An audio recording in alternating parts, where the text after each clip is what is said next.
अवधूत चिंतन श्री गुरुदेव दत्त श्री स्वामी समर्थ हा सगळ्यांचं स्वामी श्रद्धांवर खूप खूप मनापासून स्वागत। आजच्या व्हिडिओमध्ये आपण अतिशय सुंदर माहिती बघणार आहोत आणि हा प्रश्न बऱ्याच सेवेकरांना पडतो, तो म्हणजे स्वामींची सेवा करत असताना स्वामींच्या सेवेचं फळ आपल्याला कधी मिळतं। तर बघा, खूप सुंदर हा विषय आहे। व्हिडिओ शेवटपर्यंत नक्की बघा, जेणेकरून तुम्हाला तुमच्या प्रश्नाचं उत्तर नक्कीच मिळणार आहे आणि तुमचा विश्वास अजून वाढणार आहे स्वामींवर। आणि आपल्याला सेवा नेमकी कशी करायची आहे, लवकर फळ प्राप्त करून घेण्यासाठी काय करावं हे सुद्धा आपण आचरणात बघणार आहोत। तर सगळ्यात महत्त्वाचं म्हणजे बघा, स्वामींची सेवा, आपण जी काही स्वामींची सेवा करतो तो आपल्या परीने आपण सगळेजण आपल्या यथाशक्तीनुसार आपण सेवा करत असतो।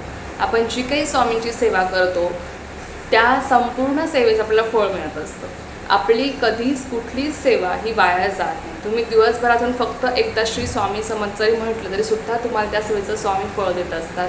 किंवा तुम्ही आता कमेंटमध्ये बरेच जण श्री स्वामी समर्थ म्हणतात, तुम्हाला त्या सेवेचं सुद्धा तुम्हाला फळ मिळत असतं। तुमची कुठलीही सेवा ही कधीच वाया जात नसते, कारण की बघा, श्री स्वामी समर्थ हे नाव तुमच्या अगदी मनातून निघालेलं असतं। अगदी मनापासून अगदी श्रद्धा विश्वास ठेवून तुम्ही श्री स्वामी समर्थ कमेंट करत असतात किंवा तुम्ही श्री स्वामी समर्थ दिवसभरातून एकदा जरी म्हटलं अगदी मनापासून तरी सुद्धा तुम्हाला त्या सेवेचं स्वामी फळ देत असतात। तुमची कधीच कुठली सेवा ही वाया जात नाही। असं म्हणतात की दिवसभरात आपण एकदा जरी श्री स्वामी समर्थ म्हटलं ना तरी सुद्धा आपल्याकडनं कळत नकळत घडलेली कितीतरी पापेही नष्ट होत असतात। स्वामी आपल्यासोबत राहत असतात। स्वामींचं नाव आपल्या मुखामध्ये येणं ही सोपी गोष्ट नाही आणि ती आपण घडून आणत नाही, कारण की स्वामींचं नाव आपल्या मुखामध्ये येणं ही सुद्धा स्वामींचीच इच्छा असते, तेव्हाच आपल्या मुखामध्ये स्वामींचं नाव येत असतं। बघा, आपण शेवटी निमित्त असतो। आपलं या जगामध्ये काहीच नाही। जे काही करता आणि करविता आहे ते फक्त आणि फक्त स्वामीच आहेत। स्वामींनाच माहीत आहे की कोणत्या वेळी आपल्याला काय करायचं आहे, कोणत्या वेळी काय द्यायचं आहे। तर बघा, बऱ्याच जणांना हा प्रश्न पडतो, आपण सगळेजण स्वामींच्या सेवेमध्ये आलेलो आहोत आपल्या दुःख दूर करण्यासाठी, आपल्या अडचणी सोडवण्यासाठी, आपल्यावरची संकट दूर करण्यासाठी आपण सगळेजण स्वामींची सेवा करत आहोत आणि आपण त्यासाठी स्वामींच्या सेवेमध्ये आलेलो आहोत की आपल्यावरची संकट दूर व्हावी, अडचणी दूर व्हाव्यात, दुःख दूर व्हावी, आणि म्हणून आपण सगळेजण स्वामींची सेवा करत आहोत। पण बघा, स्वामींची सेवा करत असताना बऱ्याच जणांना कधी कधी लवकर अनुभव येत नाही।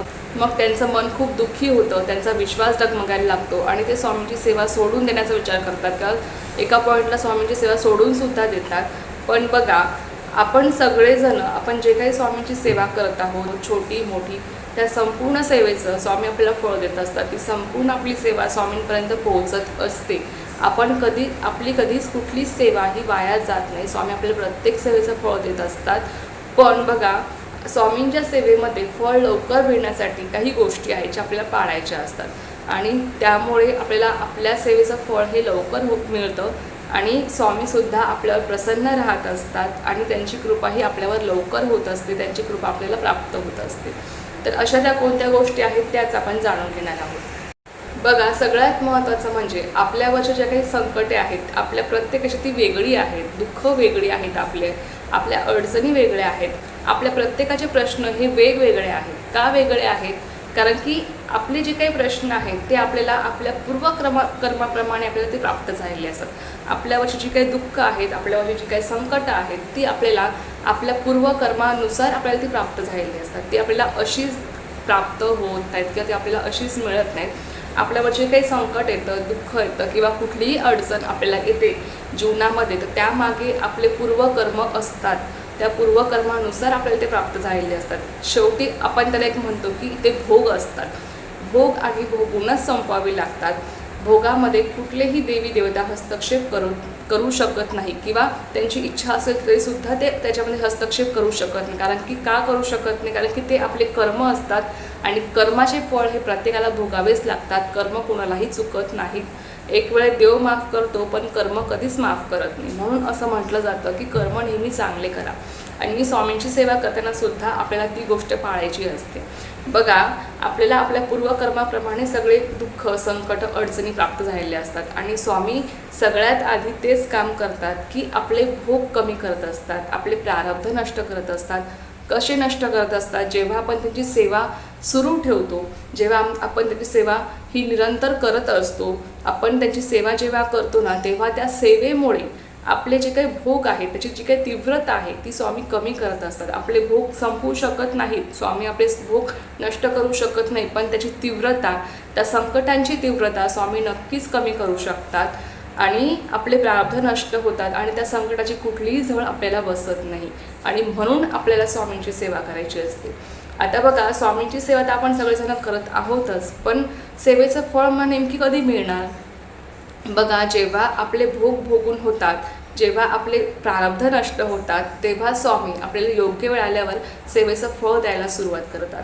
जणांचा हा प्रश्न असतो की सेवेचं फळ लवकर मिळावं, मग त्यासाठी काय करायला हवं? तर सगळ्यात महत्त्वाचं गोष्टी बघा, सेवेचं फळ लवकर मिळण्यासाठी किंवा स्वामींची कृपा आपल्यावर लवकर होण्यासाठी 5 महत्त्वाच्या गोष्टी आहेत ज्या आपल्याला कटाक्षाने पाळायच्या असतात आणि तेव्हाच आपल्याला आपल्या सेवेचं त्वरित फळ प्राप्त होतं किंवा स्वामींची कृपा आपल्यावर राहत असते. त्यातली सगळ्यात महत्त्वाची आणि पहिली गोष्ट आहे ती म्हणजे श्रद्धा आणि विश्वास. स्वामींवर आपल्याला विश्वास ठेवायचा आहे. कुठलीही शंका मनात न धरता अगदी मनापासून पूर्ण श्रद्धेने स्वामींना शरण जायचं आहे. स्वामींवर पूर्णपणे विश्वास ठेवून तुम्हाला स्वामींची सेवा करायची आहे. असं अजिबात नाही की मनात कुठेतरी शंका आहे आणि आपण स्वामींची सेवा करत आहोत की या सेवेमुळे माझं खरंच चांगलं होईल का, या सेवेने माझे खरंच प्रश्न सुटतील का, ही जर शंका आपल्या मनामध्ये असेल तर आपल्याला आपल्या सेवेचं फळ कधीच मिळत नाही, लक्षात घ्या, किंवा ते लवकर आपल्याला त्याचं फळ मिळत नाही. म्हणून सगळ्यात महत्त्वाची गोष्ट ती म्हणजे स्वामींवर पूर्णपणे विश्वास ठेवून कुठलीही शंका मनात न धरता अगदी पूर्णपणे त्यांना शरण जाऊन आपल्याला स्वामींची सेवा करायची आहे. जे काही करणार स्वामी तुम्हीच करणार आहात, करता आणि करविता तुम्हीच आहात. तुम्ही सगळं काही घडून आणलेलं आहे आणि इथून पुढे सुद्धा तुम्ही सगळं काही घडवून आणणार आहात. बघा, आपल्याला फक्त स्वामींना रोज हेच सांगायचं आहे आणि स्वामींची सेवा आपल्याला करायची आहे. स्वामींवर अगदी पूर्णपणे विश्वास ठेवून कितीही कठीण प्रसंग येऊ द्या, कुठलेही संकट येऊ द्या, त्या प्रत्येक संकटामध्ये आपल्यासोबत स्वामी असतात. फक्त ते आपल्याला जाणवत नाही, पण स्वामी आपल्याला कधीच एकटं सोडत नाही, लक्षात घ्या. म्हणून स्वामींवर अगदी पूर्ण विश्वास ठेवून तुम्ही सेवा करा आणि मग बघा स्वामींची कृपा कशी तुमच्यावर होते आणि तुम्हाला तुमच्या सेवेचं फळ मिळते. त्यानंतरची दुसरी महत्त्वाची गोष्ट ती म्हणजे निस्वार्थ सेवा. बघा, स्वामींची सेवा आपण सगळेजण करतोच, पण का करतो? आपल्या अडचणी सोडवण्यासाठी, आपल्यावरची दुःख दूर करण्यासाठी, आपल्यावरची संकट सोडवण्यासाठी आपण स्वामींची सेवा करतो.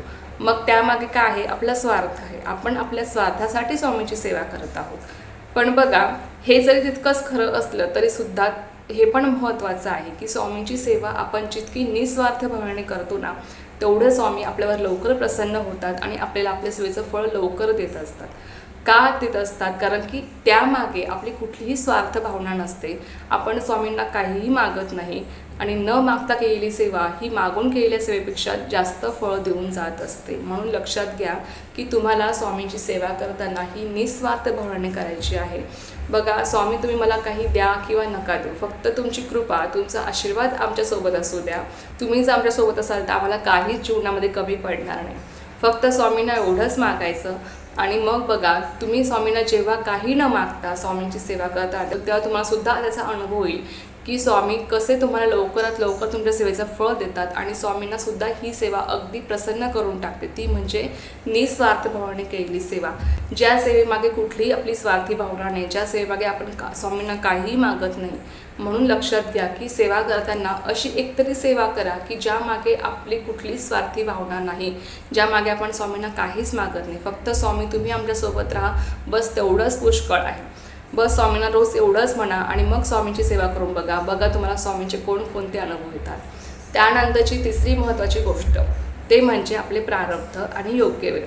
बघा, सगळ्यात महत्त्वाचं म्हणजे आता आपल्या प्रत्येकाचे प्रारब्ध वेगळे आहेत, आपल्या प्रत्येकाचे कर्म वेगळे आहेत. आपण आदल्या जन्मामध्ये किंवा या जन्मामध्ये आपण आपल्याकडनं काय कर्म घडलेले आहेत, काय नाही, ते आपल्यालाच माहीत असतात.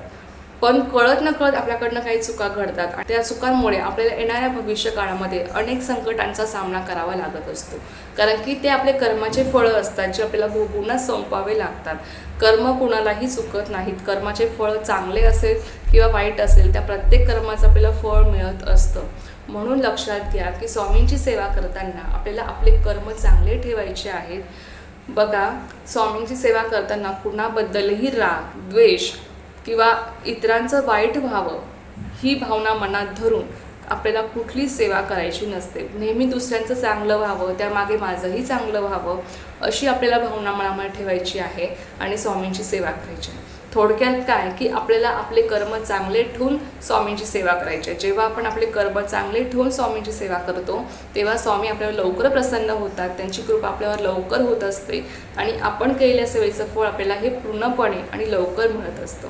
एकीकडे बघा, आपण खूप सेवा करत आहोत, तासनतास बसून आपण पारायणे करत आहोत, खूप सेवा करत आहोत, पण दुसरीकडे जर आपलं मन हे अशुद्ध असेल, आपल्या मनामध्ये इतरांबद्दल वाईट भावना असेल, इतरांचं वाईट व्हावं असं आपण आपल्या मनामध्ये चिंतत असाल तर आपण कितीही सेवा केली तरी सुद्धा ते स्वामी कधीच मान्य करत नाही किंवा स्वामी त्या सेवेचा कधीच स्वीकार करत नाही, कारण की त्यामागे आपले कर्म वाईट असतात. म्हणून लक्षात घ्या की आपले कर्म चांगले ठेवून आपल्याला सेवा करायची असते. आता आपले जे काही प्रारब्ध आहेत, जे काही भोग आहेत ते आपल्याला भोगूनच संपवावे लागतात आणि मग जे प्रारब्ध आहे ते कशामुळे येतात, तर आपल्या कर्मानुसारच आपल्याला ते येत असतात. म्हणून कर्म चांगले ठेवणं महत्त्वाचं आहे आणि जेव्हा आपले प्रारब्ध नष्ट होतात, आपले भोग कमी होत जातात, तेव्हा आपल्याला आपल्या सेवेचं फळ मिळतं, स्वामींची कृपा आपल्याला प्राप्त होत असते. त्यानंतरची चौथी महत्त्वाची गोष्ट ती म्हणजे सामूहिक सेवा. स्वामींना वैयक्तिक सेवेपेक्षा सामूहिक केलेली सेवा ही अत्यंत प्रिय आहे, कारण की सामूहिक सेवा ही आपण सगळ्यांना घेऊन करत असतो. मग सामूहिक सेवा तुम्ही केंद्रामध्ये करा किंवा घरी करा, पण बघा, जेव्हा तुम्ही सगळेजण मिळून स्वामींची सेवा करता तेव्हा स्वामींना अतिशय आनंद होतो. स्वामींना अशी सेवा अतिशय प्रिय आहे जे आपण सगळेजण मिळून त्यांची सेवा करत असतो. म्हणून बघा, काही काहींची अशी भावना असते की या सेवेचं फळ फक्त मलाच मिळायला हवं, म्हणून काही काही जण इतरांना सेवा शेअर करत नाहीत किंवा इतरांना सेवेबद्दल सांगत नाहीत किंवा त्याचंही चांगलं होईल या भावनेने काही काहींचा असा भाव असतो मनामध्ये की त्याचं चांगलं होईल म्हणून त्याला सेवा सांगायची नाही, असं मी बऱ्याच जणांचं पाहिलं आहे. पण बघा, अशी भावना किंवा या वृत्तीने सेवा करणं स्वामींना कधीच मान्य नाही. म्हणून लक्षात घ्या, आपण आपल्याकडनं एक वेळ सेवा कमी घडली तरी पण चालेल, पण दुसऱ्यांकडनं सेवा घडली पाहिजे, दुसऱ्यांना सेवेचा लाभ घेता आला पाहिजे, दुसऱ्यांकडनं स्वामींची सेवा जास्तीत जास्त घडली पाहिजे किंवा सामूहिकरित्या सेवा स्वामींची घडली पाहिजे असा विचार करून आपल्या स्वामींची सेवा करायची आहे.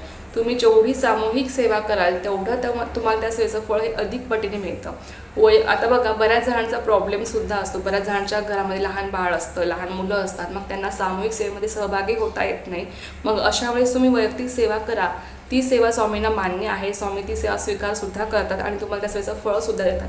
पण जर आपण अशी भावना मनामध्ये धरून की माझ्याकडनंच फक्त सेवा घडायला हवी, मलाच सगळं मिळायला हवं, स्वामींनी फक्त मलाच द्यायला हवं, अशी जर भावना आपण मनामध्ये धरून जर वैयक्तिक सेवा केली तर स्वामींना ती सेवा कधीच मान्य नाही. म्हणून लक्षात घ्या की वैयक्तिक सेवेपेक्षा सामूहिक सेवा करण्याचा प्रयत्न करा. तुम्हाला जेवढी जास्तीत जास्त सामूहिक सेवा करता येईल तेवढी करण्याचा प्रयत्न करा. तुम्हाला काही अडचणी असतील, लहान बाळ असेल, लहान मुलं असतील, जॉबमुळे तुमच्याकडनं सामूहिक सेवा घडत नसेल तर ती गोष्ट वेगळी आहे.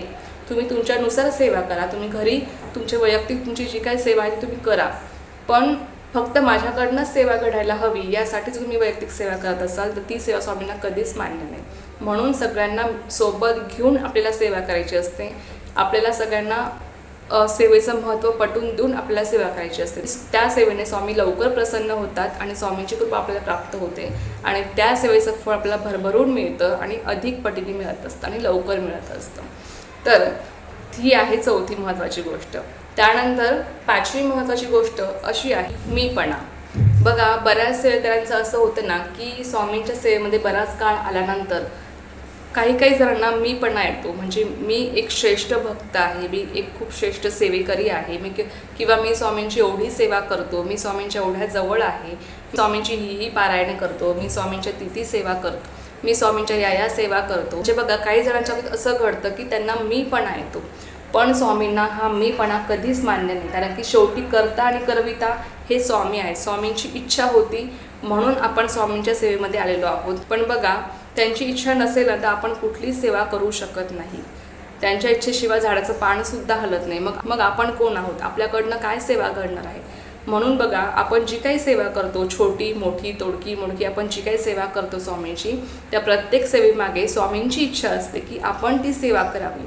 म्हणून आपल्याकडनं स्वामी ती सेवा करून घेत असतात आणि आपल्याकडनं ती सेवा घडते आणि त्या सेवेमुळे आपलं आयुष्य सुखकर होत जातं. म्हणून लक्षात घ्या की प्रत्येक सेवेमागे ही स्वामींची इच्छा असते तेव्हाच आपल्याकडनं त्या सगळ्या सेवा घडतात. आणि त्यामध्ये मीपणा जेव्हा आपला येतो ना, की मी स्वामींची ही सेवा करत आहे, मी स्वामींची ही पारायणे करत आहे, किंवा आपण जे असं त्याला खूप श्रेष्ठ समजू लागतो, किंवा काही जणांच्या बाबतीत असं होतं की त्यांना गर्व येतो त्यांच्या सेवेवर, किंवा मी या सेवा करते, मी त्या सेवा करते, मी ही पारायणे करते, असे भक्त स्वामी कधीच जवळ करत नाहीत, लक्षात घ्या. म्हणून ही सुद्धा एक खूप महत्त्वाची गोष्ट आहे की मीपणा सोडून, मीपणाचा त्याग करून आपल्याला स्वामींची सेवा करायची असते. आपल्या कुठल्याही सेवेमध्ये मी हे केलं, मी ते केलं असं नाही. स्वामी माझ्याकडनं सेवा करून घेत आहेत, स्वामी माझ्याकडनं ही सगळी पारायणे करून घेत आहे, स्वामी माझ्याकडनं या सगळ्या सेवा करून घेत असतात आणि स्वामी माझ्याकडनं सगळ्या सेवा करून घेत आहेत, अशी आपली भावना पाहिजे. त्यामध्ये आपला मीपणा कुठेच नसायला हवा. आणि स्वामींना असेच भक्त प्रिय आहेत आणि अशाच भक्तांना स्वामी जवळ करतात ज्यांच्यामध्ये कधीही मीपणा नसतो. म्हणून लक्षात घ्या की या 5 गोष्टी आपल्याला पाळायच्या आहेत, जेणेकरून आपण केलेल्या सेवेचं आपल्याला लवकरात लवकर फळ मिळेल, आपले प्रारब्ध नष्ट होतील, आपले भोगाची तीव्रता स्वामी कमी करतील आणि आपल्याला आपल्या सेवेचं लवकरात लवकर फळ देतील, आपल्या इच्छा मनोकामना पूर्ण होतील. तर या 5 खूप महत्त्वाच्या गोष्टी आहेत आणि या गोष्टी जर तुम्ही पाळल्या ना, तुम्हाला मी खरंच सांगते की तुमच्यावरही स्वामींची नक्कीच कृपा होईल. स्वामी लवकरात लवकर तुमच्यावर प्रसन्न होऊन तुम्हाला लवकरात लवकर तुमच्या सेवेचं फळ देतील, यात काही शंका नाही. बघा, या ज्या काही गोष्टी आहेत ते प्रत्येक जण सांगत नाहीत, पण मी स्वतः अनुभवलेल्या आहेत आणि माझ्या अनुभवावरून तुमच्यासोबत ही माहिती शेअर करत आहे. त्यामुळे नक्की या गोष्टी पाळा आणि तुमच्या जवळपास जर कोणी असं असेल, स्वामींची सेवा करत असेल आणि त्याला स्वामींचा अनुभव येत नसेल, त्यांच्यापर्यंत ही माहिती नक्की पोहोचवा, जेणेकरून त्यांचा अजून स्वामींवर विश्वास वाढेल आणि तुम्हालाही त्या सेवेचं पुण्यफळ मिळणार आहे. स्वामी साक्षात आपलीही दखल घेतात. जेव्हा आपण दुसऱ्याची मदत करतो, दुसऱ्यांपर्यंत आपण सेवा पोहोचवतो, तेव्हा स्वामीसुद्धा आपली साक्षात दखल घेत असतात आणि आपल्याला आपल्या सेवेचं फळ देत असतात. तर चला, एक अत्यंत छोटीशी पण खूप महत्त्वाची माहिती होती, जी मंदिरासोबत शेअर करायची. झालेली सेवा मी स्वामी माझ्याने रुजू करते आणि आजचा व्हिडिओ इथेच थांबवते. तुम्हाला जी माहिती आवडली असेल तर व्हिडिओला लाईक, शेअर, सबस्क्राईब करायला विसरू नका. पुन्हा भेटूया अशाच एका नवीन व्हिडिओसोबत, नवीन विषयासोबत. तो पण सर्वांना श्री स्वामी समर्थ. जय जय स्वामी समर्थ.